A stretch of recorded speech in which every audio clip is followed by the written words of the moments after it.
पहला ही प्रश्न श्री राम जी पूछ रहे हैं भरत से। वो पूछ रहे हैं कि क्या तुम अपने राज्य के आचार्यों का, वैद्यों का, गुरुओं का, पुरोहितों का और अग्रजों का ऐसा ही सम्मान करते हो जैसा मैं करता था? तो भरत कहते हैं, हां, मेरी कोशिश तो यही है कि मैं मेरे सभी अग्रजों का सम्मान करूं, मेरी कोशिश तो यही है मैं मेरे सभी गुरुओं का सम्मान करूं, मैं मेरी कोशिश ये करता हूं आचार्यों का सम्मान करूं, लेकिन पुरोहितों के बारे में थोड़ी मुझे मन में आशंका रहती है। राम पूछते क्यों, इसमें आशंका क्या है? तो वो कह रहे हैं कि पुरोहित तो कर्मकांडी कराते हैं ना। तो राम कहते हैं तो तुमने क्या मान लिया, वो गुरुओं के नीचे है क्या, आचार्यों से कम है क्या? तो कह रहे हैं कि मेरे मन में कभी कभी ऐसा प्रश्न आता है कि पुरोहितों को इतना ही सम्मान क्यों देना, जितना आचार्यों को, जितना गुरुओं को, जितना उसको? क्योंकि हम मानते हैं कि भगवान तो घट घट में है, ईश्वर तो हर कण में व्याप्त है, पुरोहित हमको कर्मकांड की तरफ लेके जाते हैं, तरीके बताते हैं पूजा के, जबकि ईश्वर तो कण कण में है, घट घट में है, भावना से ईश्वर है, पुरोहिताई में क्या है? अब राम जी का उत्तर सुनिए।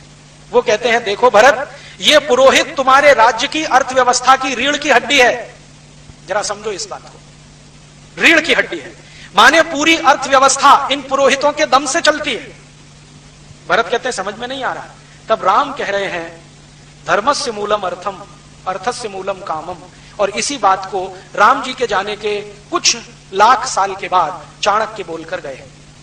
पहले मुझे ऐसा लगता था, जब तक मैंने कंब रामायण नहीं पढ़ी और ये रघुवंशम नहीं पढ़ा, तो मैं मानता था कि धर्मस्य मूलम अर्थम, अर्थस्य मूलम कामम, इसके मूल प्रणेता चाणक्य हैं, जो बड़े अर्थशास्त्री रहे इस देश में। लेकिन अब पता चला है कि चाणक्य से लाखों साल पहले रामचंद्र जी ये कह रहे हैं भरत को, धर्मस्य मूलम अर्थम।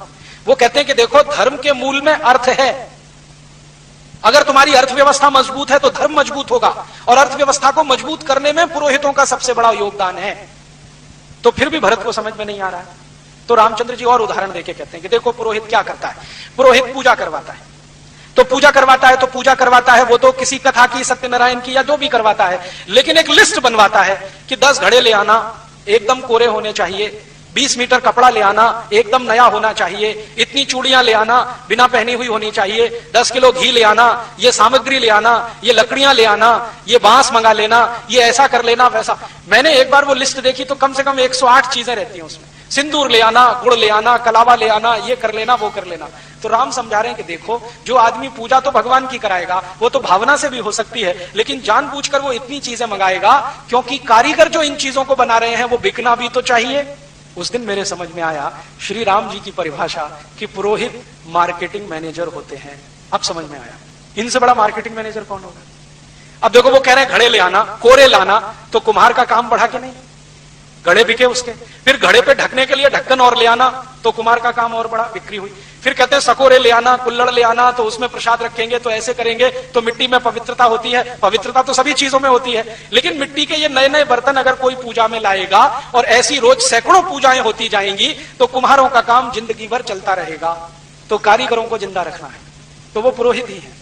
वो नए नए कपड़े मंगाते हैं तो जुलाहों का काम चलेगा, बुनकरों का काम चलेगा, धुनकरों का काम चलेगा।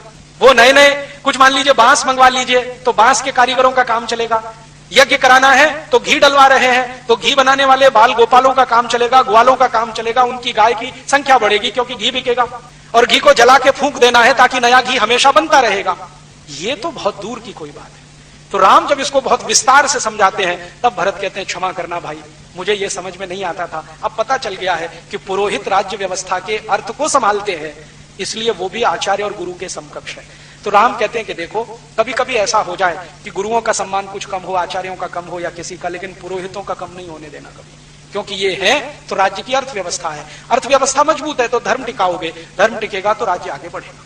हमारी आंखें खोलने वाला है ये कॉन्सेप्ट। आज तक हमारे देश में पुरोहितों को गाली देने का काम हमारे आधुनिक पढ़े लिखे लोगों ने बहुत किया है कि ये पोंगापंथी हैं, ढपोर शंखी हैं, ऐसे शंख बजा देते हैं, वैसे घंटा बजा देते हैं। ये हमको इतना ही दिखाई देता है, इसके आगे का कुछ दिखाई नहीं देता कि वो कितनी बड़ी इकोनॉमी चला देते हैं। और राम आगे का प्रश्न पूछ रहे हैं कि जिन पुरोहितों का तुम सम्मान करो, ध्यान ये रखना कि वो पैसे के लिए कुछ ना करते हो।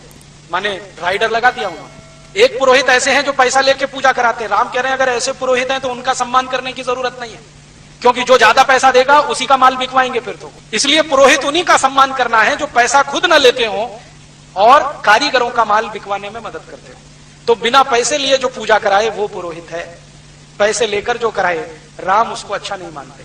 तो अगला ही प्रश्न वो कहते हैं कि क्या तुम्हारे राज्य के पुरोहित पैसा लेके पूजा कराते हैं? अगर कराते हैं तो उनको किनारे रखो।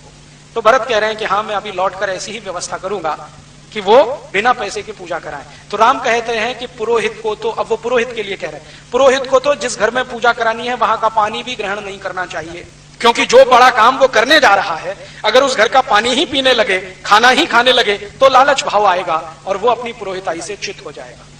अब जरा इसको समझें थोड़े विस्तार में कि पुरोहित अगर पूजा करवाने वाले के घर खाना ना खाए, पानी ना पिए, अंग्रेजों ने इसी को प्रचार किया कि ये छुआछूत मचाते हैं, पानी भी नहीं पीते उसके घर का। मूर्ख अंग्रेजों को पता नहीं था कि वो श्री राम की कही हुई बात का पालन करते हैं, जिसके घर पूजा करानी है उसके घर पानी भी नहीं पीना, पानी कहीं और जाके पीना। अंग्रेजों ने इसको छुआछूत से जोड़ दिया और हिंदुस्तान के कुछ मूर्ख इतिहासकारों ने उस पर पुस्तकों की पुस्तकें लिख डाली कि ये तो छुआछूत मचाते हैं, ये तो गरीबों के घर का पानी नहीं पीते, ये तो नीची जाति और ऊंची जाति करते रहते। वो नीची ऊंची जाति का प्रश्न नहीं था, जिनके घर पूजा करानी है वो कोई भी जाति का हो, कोई भी संप्रदाय का हो, वहां पानी नहीं पीना है, भोजन ग्रहण नहीं करना है, दक्षिणा नहीं लेनी है, प्रसाद नहीं लेना है, ये श्री राम बोलकर गए, तो उनका पालन करते।